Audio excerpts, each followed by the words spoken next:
Episode 30 of the Beyond the Cubicle podcast. Okay. 30. This sounds good. It's a nice little round number. Man, that's 30 weeks, bro. Yeah, so what if I told you, E, that your mindset about the way that you approach your career, the way that you approach work every day, may be the reason that you're not where you want to be? You'd be spot on.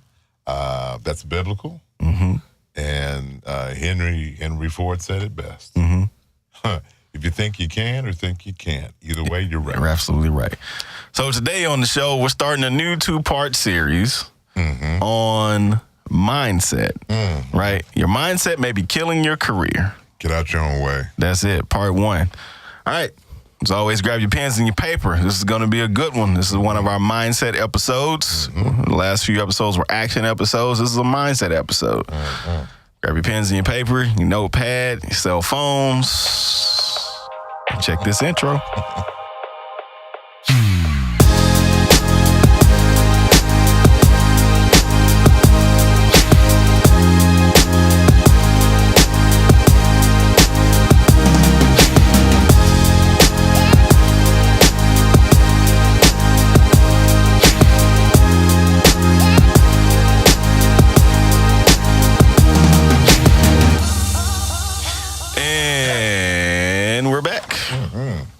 Episode number 30 of Beyond the Cubicle podcast. Let's get right to it. Social media. You can find us on Facebook, Instagram, and Twitter at This Is BTC.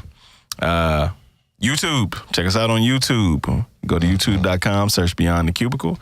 You'll find the video of the audio episodes right there on the same day that we release the audio episodes. If you're listening on Apple Podcast, go ahead and consider leaving us a review. 5 stars. Please tell us you like us. Actually, we want everybody to get this. So, the more you like us, the more we get reviews. That's it. Helps other people find us on the platform. Today, like we said, we're going to cover how your mindset could be killing your career. And this is going to be a 2-parter. Today, we're going to cover 4 aspects. Right? And these are going to kind of be in sentence form, speaking from a first-person standpoint. Not necessarily my experience, but as someone who may think like this. All right? So here are the 8, so that you'll know what's coming up on the next episode, too. So today we're going to cover the first 4, and I'll just run them down in order real quick. I don't have the credentials. It's the first mindset. 2, I'm not creative enough. 3, I tried before, and I failed. Number 4, I don't like to be led. That's a big one. Number 5, I don't want to start something else that I'll never finish. Number 6, I don't deserve it. It's painful. Yeah. Number 7, I don't know what my passion truly is. Cobbler. And number 8, I pray, I meditate, and I'm spiritual. But it's just not working. Oh, we're going to have a good time. Yeah. We're going to have a good time. All right. So here's where I got this from. I was reading last week, a couple of weeks, and I ran across this and bookmarked it, went back and read it, and thought this would be an awesome topic to kind of do on the podcast. Got it. But it's an article from by Marguerite Ward from CNBC.com, 7 ways your mindset is derailing your career and how to change it. Got it. And in this article, she talked about some of the most successful people in the world. Steve Jobs is mentioned in here. Damon John, who's the founder of Fubu. Oprah Winfrey is mentioned in here. And just talking about how each of them has had some very devastating experiences in their life. And just in their career, setbacks or whatever, and figured out that mindset and attitude has a lot to do with it. They quoted Oprah Winfrey in something that she said on her show back in the day, where she said, the greatest discovery of all time is that a person can change his future by merely changing his attitude. And that type of stuff strikes me. If you've listened enough to each of the episodes, you figure out that I'm really big on like a lot of this mindset stuff and just working in my own personal life to try to better my mindset and how I approach life every day. This stuff really, really speaks to me. And I think it does go a long way in whatever we're doing. Now, my esteemed colleague always uses such great words.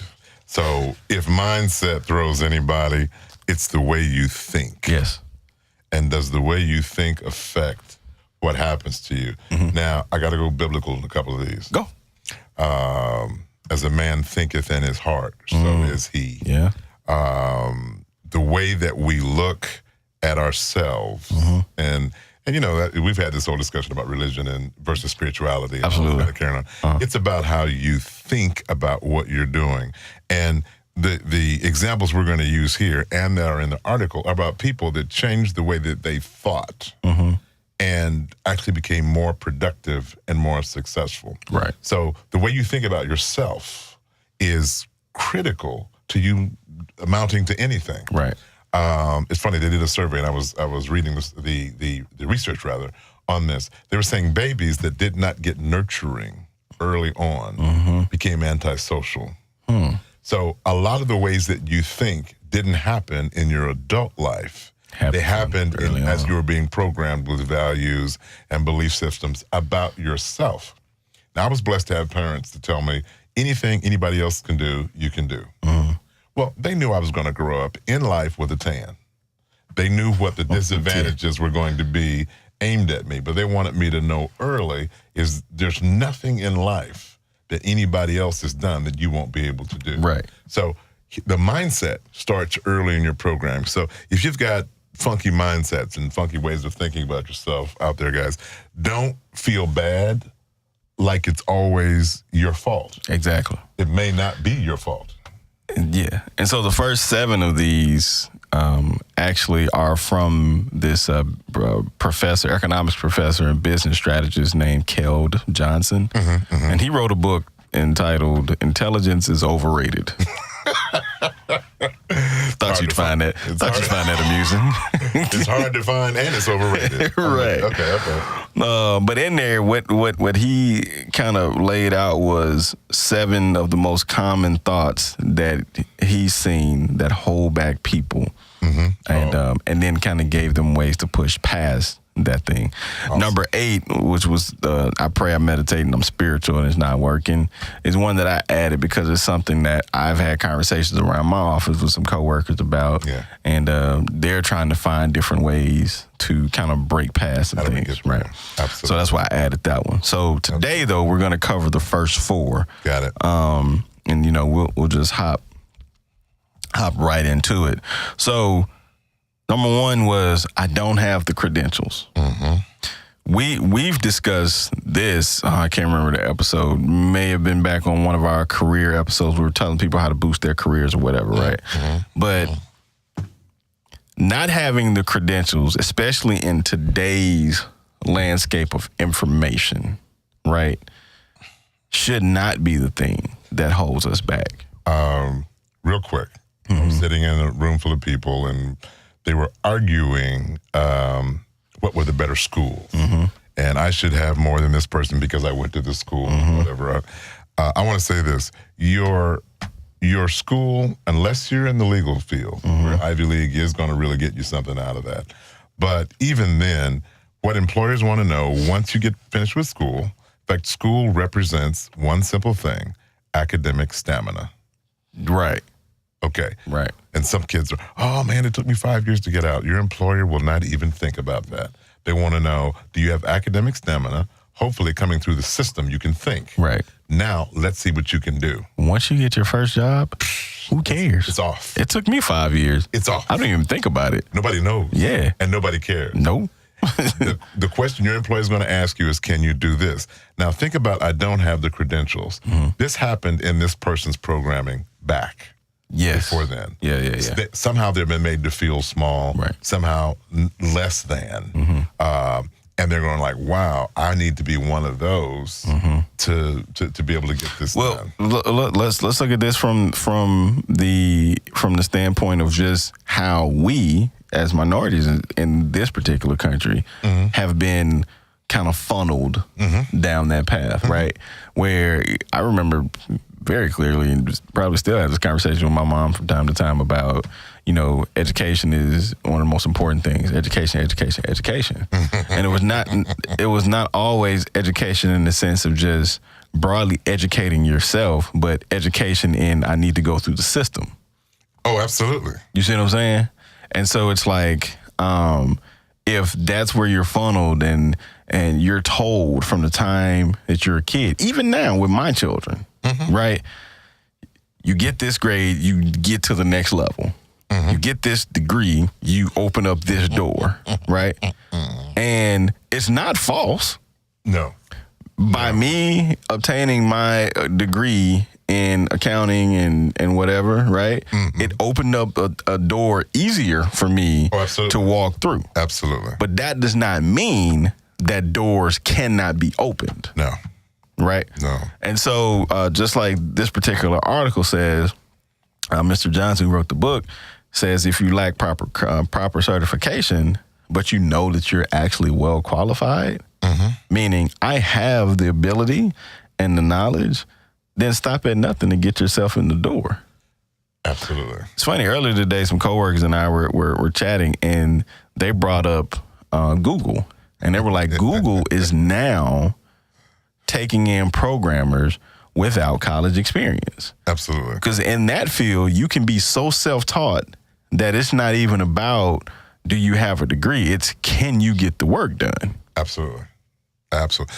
In fact, here's a funny thing about education. And in fact, if you think about what Google does now, if you get an F on a term paper, you are truly stupid. You have between YouTube, we're on that platform, so look us up. But between YouTube and Google and all the information that's out here, to be just bereft of data, you got to be a special kind of in the dark person. You got so it's all out here. So here's what organizations that want. They want, can you get the job done? Now I'll just tell you, I was working at I was the senior director in the department at a major organization, and I had a couple of PhDs that reported to me. I don't have a PhD. Yeah. So, and one of them had to get laid off. Not because they weren't cognitively agile, right, but because they didn't get the job done. Right. So, hopefully, here's, and I think we did this on one of our shows.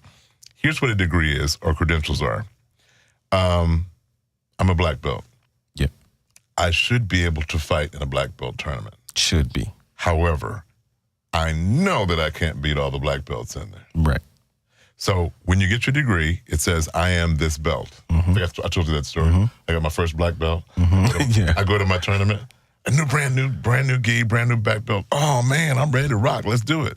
Well, they had been black belts a long time. That's it. So after they exacted their pound of flesh, there was an educational moment that I have. Yeah, you learn real quick then, didn't you? Just because you walk in with credentials does not mean you'll be, and there were some red belts or brown belt, the one below, that could beat me. Yeah. So credentials are simply the way to get in the door, and they do help immensely getting in the door. Yeah. But they do not define whether or not you can do it. And back to your point, if you know that you can do it, you break that thing wide open to prove that you can do it. They can still kick you out the house. Oh. Number 2. Yeah. I am not creative enough. We just did an episode on this maybe 4 episodes ago, right? I know. Yeah. Why do people say that? Why do people think they're not creative? I think I don't know if I had to theorize. I would say I think it's how people view what creativity is. Yeah. So when they define it. Yeah. So when they think about creativity, they probably think about the super artsy people and slapping paint on something or painting or movies and that type of thing. And not everybody has that type of creativity. Yeah. But like we talked about, creativity is not just applicable in the arts. No. Creativity to me comes in problem solving. How do you get stuff done? Yeah. That's creativity. Okay. Kids, creativity. I had a cute little sister. We're old now, but she still thinks she's the cutest. I realized that she could get stuff out of daddy because she's a daddy's girl. Right. So Yeah. here's my creativity. We need some money. Nay, go over ask daddy for some money. That's not artsy. I ain't draw nothing. Nothing at all. Creative as a man. Hey, super creative. So think of how do you solve problems? That's it. That to me, that's creativity. Yeah, absolutely. And That's and the more the more varied the options that you can come up with. That's it. That's it. what creativity is. It's creativity. And so, how do you overcome thinking that you're not creative? It's start by solving something simple at work, right? I mean, it could be this spreadsheet has been kicking your butt for 6 months, and you hate the way it's formatted. Reformat it. You don't have to announce that you're doing it. Take time in wherever free pockets you have, and constantly work on reformatting until you get to a point. That's creativity, coming up with a different way. I watched somebody who was, not one of the VPs, but I watched them redecorate or rearrange the sitting areas and the impact that it had on people. Interesting. They were recognized because of that. Yeah. That was simple. Now, I wouldn't have thought to do what they were able to do. Right. But that was creative. It's creative. Yeah. And there was stuff there. And people came through and said, wow. Now, somebody might not think that's major, but that person just got a chance to showcase that they are creative and they can pull stuff off. So, yeah, it's definitely all about, all about getting that idea out that we can do some things. Right. Yeah. Number 3, I tried before and I failed. So with this one, right? You just suck, dude. Yeah. But being a defeatist, you lost already. Is a real thing. Yeah. You know what I mean? Yeah. Like being a defeatist is a real thing, and it's important that, you know what? I think this particular mindset, right? When people tell themselves that I failed before and I don't want to try again because I failed, we have a huge fear of failure, right? Because we think that's a label. Some of the most successful people in the world have failed big, right? Yes. And so if they have failed big, and when I say big, I mean on a financial level, they fail big, right? And came back with things that were even more successful than the first thing they attempted. And so the most popular one that I always know to tell is Steve Jobs, right? Absolutely. I've read pieces of his book. I've seen his movie. I've read his story a ton, and it's just fascinating because what ended up happening was he started out with Apple, and then of course they kicked him out, right? Because he was doing too much. Things weren't working. The company wasn't as profitable or whatever. He started another company, made a little money over there, came back and was mildly successful, and they were like, oh, you know what? Man, we miss Steve. He's doing something over here that's actually more innovative. Let's bring him back. Brought him back, and what do you get after that? That dude was revitalized such that now you get iPhone, iMac, iPad, iPod. You see what I'm saying? Yeah. Apple Music or iTunes. You see what I'm saying? Well, if you go right across the street to the other, Bill Gates is a Harvard dropout. Yep. He started a business called Trafo Data. Sounds cute. Yeah. That sucker went belly up. Belly up. However, his skill and passion for what he was into, he wasn't thinking about failure. No. So he became one of the youngest billionaires ever. How was he when he... 20s, right? Yeah. No. He was the world's youngest self-made. That means mom and daddy didn't give you any money. Yeah. If you're a billionaire, mom and daddy gave you a few $1 million. Yeah. Try not to be puffed up. Nah. We could probably all do that, but except for him. Yeah. No, he made. This is what he did. there's so many folks. I'm sitting there looking at the list. Yeah. Albert Einstein basically couldn't speak until he was 9. That's crazy. Okay. Abraham Lincoln's failures were, failed in politics. This happened. Health. Michael Jordan was, and if somebody listening Famous. to us loves this, Michael Jordan. Mike, nobody was jumping up and down his bandwagon. No. Not even when he came out of college. No. I think we can say safely he's left his mark on the world, and I mean, pretty big. Go through the list. Yeah, it's a list. Folks that are out here. Now I got to go here on the faith side. Go. Okay. When we're looking at believing whether or not I can do something, if you're a person of faith, now if you're not, you might want to turn this down, or you might want to listen. It might help you out a little bit. I got a little promise book next to my desk. Mm-hmm. And there are tons of things that don't go right, man. We're just humans. Mm-hmm. There's stuff, and I've been doing this a long time, so what? I still run into stuff that just kicks my rear end. There's nothing to do about it. But there's a couple of verses I go to. For instance, there's one that says, I can do all things through him that gives me strength. Right. There are days, dude, there's a brick wall. I'm like, okay, God, I need you to get through that. Yep. I have no idea. Mm-hmm. Over the years, I've learned that there is help in connecting to your higher power, who I call God. Right. But there's help there.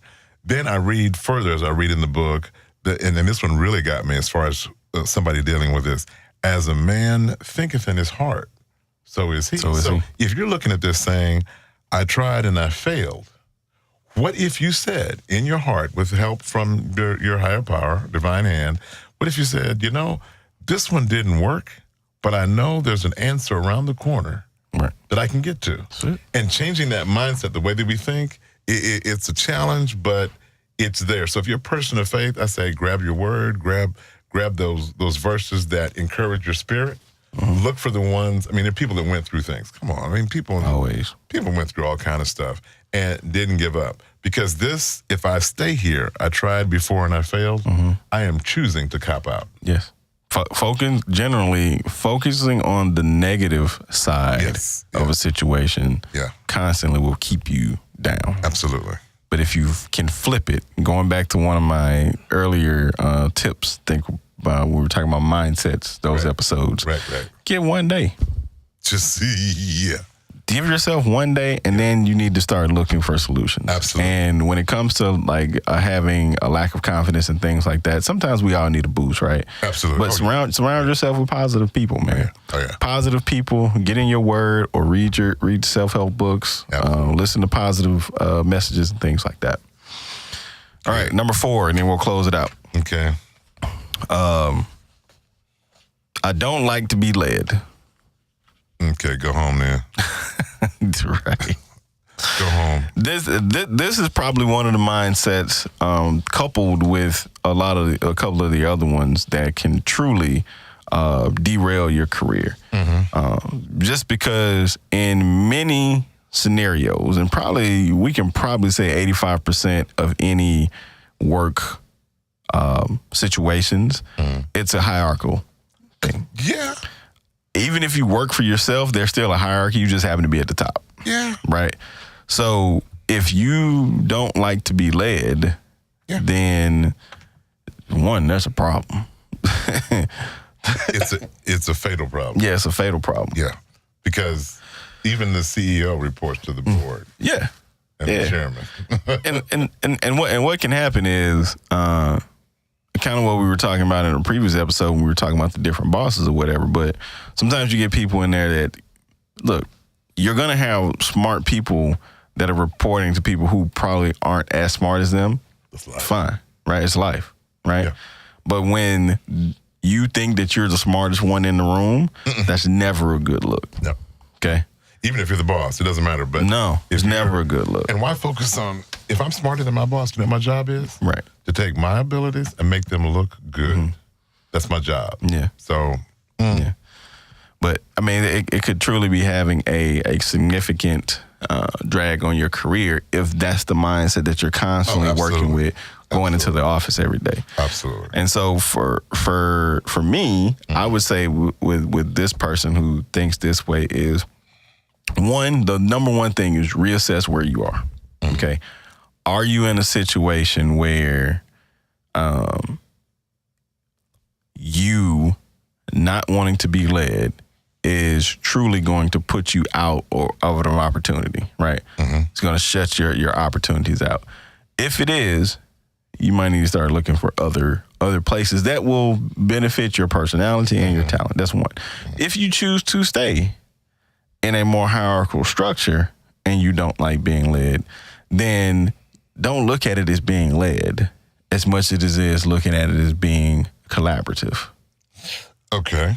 That's a nice. So it's a shift in the way that you approach it, even with your words. I'm not being led, I'm being collaborative with the person I'm reporting to. Unless you believe you're the all-knowing one. Right, which is why I'm telling you to shift your mindset. Right. You might want to keep a job. I'm just saying. Yeah. I will tell you, at this stage of my life, I'm consulting and coaching, executive coaching, and I deal with bosses from these organizations. Right. When we come up on a name, as we're looking at the list of high flyers, and the person says, I don't want to be led, I basically kind of support the boss and saying, you know what, they need to go away. Yeah. That's true. Because that person's going to make it hard for you to do your job. That's real. So that was, we covered four mindsets that could be derailing your career. Okay. We hope that everybody found something that they could take out and kind of reassess yourself and to kind of see where you are in your mindset. Hopefully some of the tips and some of the experiences that we've shared is a way to kind of get you to kind of reassessing and moving in a different direction this week. Manage your thinking and get your check. That's it. So this has been episode number 30 of the Beyond the Cubicle podcast, part 1 of Your Mindset May Be Killing Your Career. Yep. We'll catch you next week on part 2. Peace. That works.